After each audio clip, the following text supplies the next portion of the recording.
here documenting a morning after a rainy day. Just look how beautiful everything seems to appear.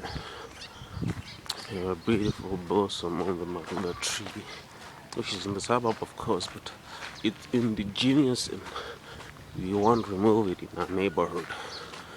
It's very beautiful out there.